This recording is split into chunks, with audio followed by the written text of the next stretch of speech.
আওয়ামী লীগকে যে দমিয়ে রাখা সম্ভব না, তাদেরকে নিঃশেষ করা সম্ভব না, তাদেরকে উৎখাত করা সম্ভব নয়, তাদের মহাজাগরণ এক সময় না এক সময় ঘটবেই। তারা যেখানে যাবে সেখানেই তারা ক্ষমতাশালী হবে, সেখানেই তাদের প্রভাব বিস্তার হবে, সেখানে তাদের অফিস থাকবে, সেখানেই তারা মিটিং মিছিল করবে। অর্থাৎ আওয়ামী লীগকে ধ্বংস করা সম্ভব নয়, তার একটা তির্যক প্রমাণ দিয়েছেন আওয়ামী লীগের নেতাকর্মীরা। শুধু বাংলাদেশকেই যে তারা তাদের আয়ত্তে রাখতে পারে, বাংলাদেশেই যে অস্থিতিশীল পরিস্থিতি সৃষ্টি করতে পারে, বাংলাদেশের ক্ষমতায় যে তারা বসতে পারে, এটা কিন্তু নয়। আওয়ামী লীগের নেতাকর্মীরা প্রমাণ করে দিয়েছে আমরা শুধু বাংলাদেশে নয়, আমরা চাইলে ভারতে, বিশ্বের যে কোনো দেশে তারা তাদের প্রভাব বিস্তার করতে পারে। প্রয়োজনে সেই দেশ দখল করে ওই দেশের ক্ষমতায় আওয়ামী লীগ বসতে পারে। এমনকি শেখ হাসিনাকেও ওই দেশের প্রধানমন্ত্রী, রাষ্ট্রপতি পদে তারা বসাতে পারে। আওয়ামী লীগের নেতাকর্মীরা এতটাই ঐক্যবদ্ধ, এতটাই পাওয়ারফুল। আমরা বাংলাদেশের বিভিন্ন ঘটনা দেখছি, তারা নানাভাবে বাংলাদেশে একটা নৈরাজ্য সৃষ্টি করার চেষ্টা করেছে। কখনো ওই রিক্সা চালক হিসেবে, কখনো সচিবালয় ছাত্রদের আন্দোলনের ভিতরে ঢুকে, সর্বশেষ মাইলস্টোন কলেজের ওই বিক্ষোভের মধ্যে ঢুকে তারা কিন্তু একটা নৈরাজ্য সৃষ্টি করার অপচেষ্টা করেছিল, এখন পর্যন্ত করে যাচ্ছে। আবার বাংলাদেশের অনেক জায়গায় তারা গেরিলা ট্রেনিং দিচ্ছে, ওসিকে তারা ফোন করছে আমরা বঙ্গবন্ধুর গেরিলা সৈনিক, গেরিলা বাহিনীর প্রধান, এমনভাবে ওসিকেও থ্রেট করছে। সর্বশেষ যে ঘটনা সেটা হচ্ছে কলকাতায় আওয়ামী লীগের নেতাকর্মীদের পার্টি অফিস খোলা হয়েছে। সেই পার্টি অফিসে আওয়ামী লীগের নেতাকর্মীরা একত্রিত হয় এবং বাংলাদেশ থেকে যারা পালিয়ে গেছে আওয়ামী লীগের প্রায় এমপি মন্ত্রী, ডর্জন খানিকের বেশি এমপি মন্ত্রী সেই পার্টি অফিসে সময় দেয়, নেতাকর্মীদেরকে নিয়ে একত্রিত বসে। পার্টি অফিসে কি কি আছে এই বিষয় নিয়ে একটা দীর্ঘ প্রতিবেদন প্রকাশ করেছে বিবিসি বাংলা। বিবিসি বাংলায় বলেছে সেখানে একটা বাণিজ্যিক অফিস তারা ভাড়া করেছে। সেই বাণিজ্যিক অফিসে আওয়ামী লীগের কারো ছবি নেই, অর্থাৎ শেখ মুজিবুর রহমানের ছবি নেই, শেখ হাসিনার ছবি নেই, তাদের কাগজপত্র বা তাদের যেই ফাইল পত্রাদি সে অফিসে নেই, কারণ তারা রাখতে পারে নাই। তারা সেই অফিসটা নিয়েছে এবং নাম দিয়েছে আওয়ামী লীগের পার্টি অফিস। সেই নামটাও নাম ফলক হিসাবে অফিসের কোথাও লেখা নাই।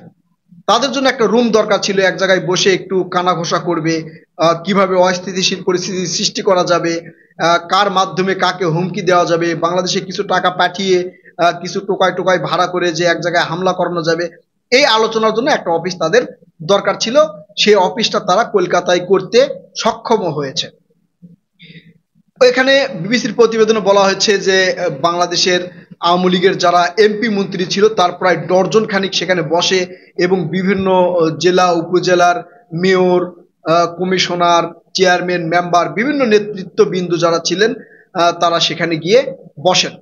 আবার আওয়ামী লীগের এক ওখানকার নেতা বলেছেন যে এখানে আরো অনেক আওয়ামী লীগের নেতাকর্মীরা ছিল, তারা এসে কিছুদিন পরে কানাডা, অস্ট্রেলিয়া বা আমেরিকার মতো দেশে তারা চলে গেছে। আবার অনেকেই বলছেন যে সকল পুলিশ অফিসাররা পালিয়ে গেছেন তারাও তাদের সাথে সঙ্গ দেয়।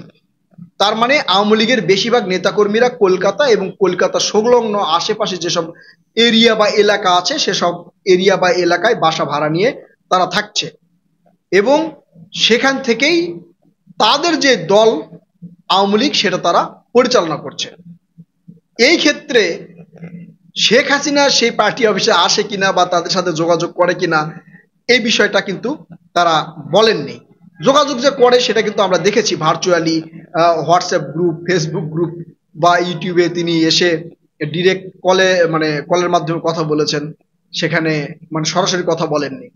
এই যে আওয়ামী লীগের একটা মহা জাগরণ, কিন্তু এইটা তারা প্রমাণ করেছে যে বাংলাদেশে আমরা নাই তো কি হয়েছে, আমরা এখন ইন্ডিয়া দখল করব।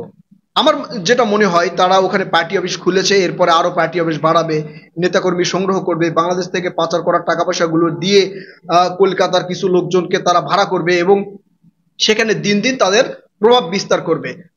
এরপরে হয়তো দেখা যাবে যে ওখানে যে মমতা ব্যানার্জি আছেন, সেই মমতা ব্যানার্জির সাথে ইলেকশনে দাঁড়াবেন শেখ হাসিনা, দাঁড়িয়ে সেখানে তিনি বিপুল ভোটে জয়ী হবেন, হয়ে কলকাতার যেই রাজ্য সরকার সেটা তিনি গঠন করবেন বলে আমার মনে হয়।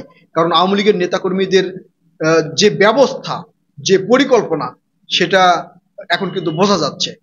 এটাই যদি না হয় তাহলে বাংলাদেশের একটা রাজনৈতিক দল সেটা কলকাতায় কিভাবে পার্টি অফিস তৈরি করে। তারা পার্টি অফিস তৈরি করেছে, এরপরে হয়তো আরো বড় অফিস তৈরি করবে, করার পরে তারা রাজনৈতিক কার্যক্রম সেখানে করবে, এবং সেখান থেকে কিভাবে বাংলাদেশে মাঝে মাঝে একটু উস্কানিমূলক কর্মকাণ্ড করা যায়, কোনো জায়গায় নৈরাজ্য করা যায়, আবার কিছু অবসরপ্রাপ্ত আর্মির অফিসার দিয়ে আওয়ামী লীগের নেতাকর্মীদের ট্রেনিং করানো যায়, পরবর্তীতে যাতে গেরিলা যুদ্ধ করে বাংলাদেশের এই সরকারকে উৎখাত করা যায়, এই পরিকল্পনাগুলো করার জন্য তারা সেখানে অফিস করেছে। অর্থাৎ এতে মোটামুটি ক্লিয়ার হওয়া গেল যে আওয়ামী লীগের নেতাকর্মীরা কখনো দুমিয়ে যায় না, কখনো হারিয়ে যায় না, কখনো ধ্বংস হয়ে যায় না, কখনো নিঃশেষ হয়ে যায় না। তারা সব সময় উজ্জীবিত, সব সময় জীবিত, সব সময় প্রকাশ্য, সেটা যে কোনো দেশেই হোক।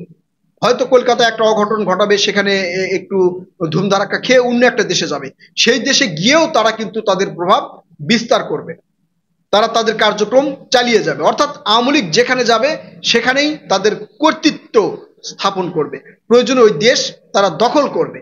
আর আমরাও চাই যে যেহেতু ভারতের প্রধানমন্ত্রী নরেন্দ্র মোদীর সাথে আমাদের শেখ হাসিনার খুব একটা ভালো সম্পর্ক আছে, এটা যদি হয় যে কলকাতার রাজ্য সরকারে শেখ হাসিনাকে বসিয়ে দিলেন, আর ওখান থেকে ভারতের মানে প্রধানমন্ত্রী নরেন্দ্র মোদীর সাথে তার একটা ভালো সম্পর্ক হলো, অর্থাৎ কলিকাতা চালানোর দায়িত্ব দিলেন শেখ হাসিনাকে। যদি এই দায়িত্বটা শেখ হাসিনাকে কোনোভাবে দেওয়া যায়, তাহলে কলিকাতায় যত নির্বাচন হবে, কোনো নির্বাচনেই নরেন্দ্র মোদীর বিজেপি দল ঠকবে না। কারণ আওয়ামী লীগ কৌশল জানে, আওয়ামী লীগ জানে কিভাবে প্রশাসন হাত করতে হয়, আওয়ামী লীগ জানে কিভাবে দিনের ভোট রাতে করতে হয়, আওয়ামী লীগ জানে কিভাবে ক্ষমতায় থাকতে হয়, আওয়ামী লীগ জানে কাকে কোন জায়গায় বসাতে হয়। তো এই সব বুদ্ধি নরেন্দ্র মোদী নিতে পারে, এবং হচ্ছে কলকাতার যে রাজ্য সরকারের দায়িত্ব কিন্তু শেখ হাসিনাকে দিতে পারে। যদি এটা দেওয়া হয় তাহলে নরেন্দ্র মোদীর জন্য খুবই ভালো হবে, ইন্ডিয়ার জন্য খুবই ভালো হবে। শেখ হাসিনা বাংলাদেশের অনেক উন্নয়ন করেছে, আপনারা দেখেছেন 48 বিলিয়ন ডলার ছিল, সে জায়গায় গিয়ে 19 বিলিয়ন ডলারে ঠেকিয়েছে। আবার চাইলে কিন্তু শেখ হাসিনা অনেক বুদ্ধিও দিতে পারে নরেন্দ্র মোদীকে। ধরেন হঠাৎ করে পেঁয়াজের দাম বেড়ে গেল, সেই শেখ হাসিনা তখন কিন্তু বলতে পারবে যে পেঁয়াজ ছাড়া কিভাবে রান্না করা যায়। যদি কখনো ভারতে বা কলকাতায় বেগুনের দাম বেড়ে যায়, তখন শেখ হাসিনা কিন্তু সেখানে বলতে পারবে যে বেগুন ছাড়াও বেগুনি বানানো যায়, এবং তেল ছাড়াও যে রান্না করা যায়, কাঁচামরিচ কিভাবে ফ্রিজে সংরক্ষণ করা যায়, আর ডিম কিভাবে সিদ্ধ করে রাখা যায়, এই বুদ্ধিগুলো কিন্তু শেখ হাসিনার কাছ থেকে নরেন্দ্র মোদী নিতে পারে। তো এই সব ক্ষেত্রে যেটা বোঝা যায় যে আওয়ামী লীগ যেহেতু পার্টি অফিস কলকাতায় করেছে, এরপরে হয়তো বড় ধরনের আরো অফিস করবে, এবং বৃহৎ পরিসরে আওয়ামী লীগের নেতাকর্মীরা যেহেতু ওখানে আছে, বৃহৎ পরিসরে তাদের ক্ষমতা বিস্তার করার চেষ্টা করবে নরেন্দ্র মোদীকে হাত করে। তখন কলকাতার রাজ্যভারের দায়িত্ব শেখ হাসিনাকে দেওয়া হবে। এতে ভারতের উন্নয়ন হবে। ভারতের যেই প্রধানমন্ত্রী এখন নরেন্দ্র মোদী আছে, তাকে কখনোই ক্ষমতায় ছাড়তে হবে না যদি শেখ হাসিনার বুদ্ধি নেওয়া হয়। ঠিক আছে, তবে আবার এই বাংলাদেশের মতো যদি সাধারণ জনগণ বা কলকাতার জনতা বা ভারতের জনতা যদি একটু খেপে যায়, তখন নরেন্দ্র মোদী সহ শেখ হাসিনা বা যারা ওখানে আছে সবাই অন্য দেশে গিয়েও কিন্তু তারা আবার নতুন করে একটা রাজ্য তৈরি করতে পারবে বা সেই দেশ দখল করতে পারবে। প্রিয় দর্শক, এই যে আওয়ামী লীগের মহাজাগরণ, আওয়ামী লীগের যেই মহা আধিপত্য বিভিন্ন দেশে, এই বিষয়ে আপনারা কি মনে করেন? আপনারা আপনাদের মূল্যবান মতামত জানাবেন। আপনারা এই অবস্থায় আওয়ামী লীগের কি করা উচিত, মোদির কি করা উচিত, সেটা অবশ্যই আপনারা কমেন্টের মাধ্যমে জানাবেন। কথা হবে নতুন কোনো ভিডিওতে। ততক্ষণ পর্যন্ত ভালো থাকবেন। আল্লাহ হাফেজ।